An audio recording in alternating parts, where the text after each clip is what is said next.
बिस्मिल्लाहिर्रहमानिर्रहीम। अस्सलाम वालेकुम। प्रोग्राम बहार रमज़ान के साथ मैं हूं आपका अपना होस्ट नुमान यूसुफ। सामने मोहतरम, रमज़ानुल मुबारक का ये जो मुक़द्दस महीना है बहुत ही अक़ीदत व एहतराम के साथ जो है पूरी दुनिया के अंदर मनाया जा रहा है। सहरी व अफ्तार के जो है उसका अहतमाम किया जा रहा है और मुसलमान जो है रोज़ा रख रहे हैं। और पिछले लास्ट हमारे प्रोग्राम्स के अंदर हमने कुछ सवालात किए थे और आज भी हमारी जो प्रोग्राम का हिस्सा बने हैं वो डॉक्टर वसीम अब्बास, जो कि असिस्टेंट प्रोफेसर हैं गिफ्ट यूनिवर्सिटी के अंदर। आज भी इनसे कुछ मज़ीद सवालात करेंगे रमज़ान से मुतल्लिक, रोज़े से मुतल्लिक।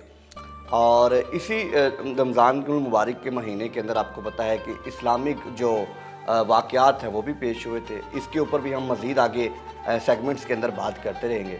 आज का जो हमारा वसीम अब्बास साहब से वो सवाल करने का जो सिलसिला है उसको जारी करते हैं। अस्सलाम वालेकुम। वालेकुम सलाम। वसीम अब्बास साहब, बहुत शुक्रिया आपको हमारी ट्रांसमिशन का हिस्सा बने आप आज फिर। तो सवाल आपसे ये है कि रोज़ेदार का जो ईमान है वो कितना पुख्ता होना चाहिए? एक खूबसूरत मिसाल दें और हमारे नाज़रीन को बताएं। ये मिसाल कुछ इस तरह से हम ले सकते हैं कि अल्लाह रब्बुल इज़्ज़त ने जो इबादत करने का इंसान को, ईमान वाले को हुक्म दिया है, नमाज है और हज है, ज़कात है या दीगर मामलात हैं, बिल्कुल वो कहीं ना कहीं नज़र आते हैं कि नमाज पढ़ रहा है इंसान तो कोई बंदा दूसरा देख रहा है, ज़कात दे रहा है तो लेने वाला कम अज़ कम देख रहा है, हज कर रहा है तो वो पूरी दुनिया के सामने वो तवाफ़ कर रहा है, सही कर रहा है। लेकिन रोज़ा एक ऐसी इबादत है, ये जहाँ रखने वाले को पता है या जिसके लिए रखा जा रहा है उसी को पता है बेशक कि ये इतनी आपके लिए उसका ईमान मजबूत होता है कि ईमान वाले के पास जो रोज़ादार होता है कि उसके पास पानी भी मौजूद है, खाने के लिए हर चीज़ मौजूद है और वो अपनी जिनसी ख्वाहिश भी पूरी कर सकता है और वो लोगों से छुप कर अपने घर के अंदर हिफाजत के अंदर ये सब कुछ कर रहा है। लेकिन उसको प्यास भी लग जाती है, भूख का तकादा भी हो जाता है, लेकिन इसके बावजूद ना पानी का घूंट पीता है, हालांकि रोकने वाला कोई नहीं है, ना कोई एक रुकमा लगाता है तो कोई टोकने वाला नहीं है। तो ये जो एक ताल्लुक है ये ईमान की मजबूती को जाहिर करता है। इसलिए नबी करीम अलैहिस्सलाम ने हदीस कुदसी में फरमाया कि अस्सौमु ली वाना अजज़ी बिही, कि अल्लाह ताला फरमाता है कि रोज़ा मेरे लिए है और इसकी जज़ा मैं खुद ही दूंगा। बाकी जितने अमल इंसान करता है तो उसमें जज़ा फरिश्ते लिखते हैं, लेकिन अल्लाह रब्बुल इज़्ज़त ने फरमाया कि रोज़ा मेरे लिए इंसान रख रहा है तो इसकी मैं जज़ा खुद दूंगा।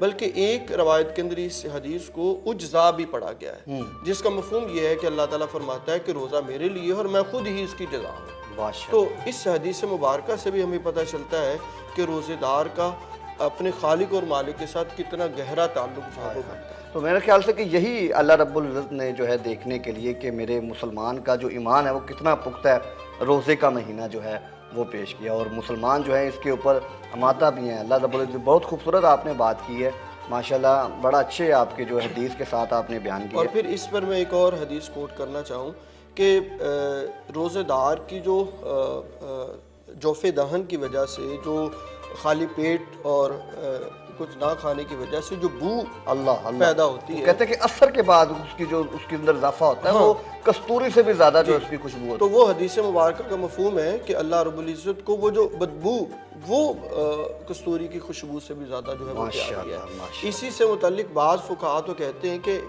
इंसान को मसवाक कर लेनी चाहिए। बिल्कुल सही। वो ये इस्तदलाल करते हैं कि अगर बू अल्लाह को इतनी पसंद है तो रोज़ादार की खुशबू कितनी पसंद है। और बाज़ फुक़हा वो ये कहते हैं कि नहीं, मसवाक वगैरह नहीं करनी चाहिए, बल्कि वो बू ही अल्लाह रब्बुल इज़्ज़त को पसंद है तो उसी तरह उसको बाकी ये भी कॉन्सेप्ट है, ये भी कॉन्सेप्ट है। बाद उसको खुशबू के अंदर तब्दील करने का भी कहते हैं कि बू अगर इतनी पसंद है तो खुशबू कितनी पसंद होगी रोज़ेदार को, और बाद कहते हैं कि नहीं, सिर्फ बू ही काफ़ी है, मसवाक नहीं करनी। बहुत अच्छा जो है आपकी तरफ से माशाल्लाह बड़ा अच्छा आपने एक्सप्लेन किया।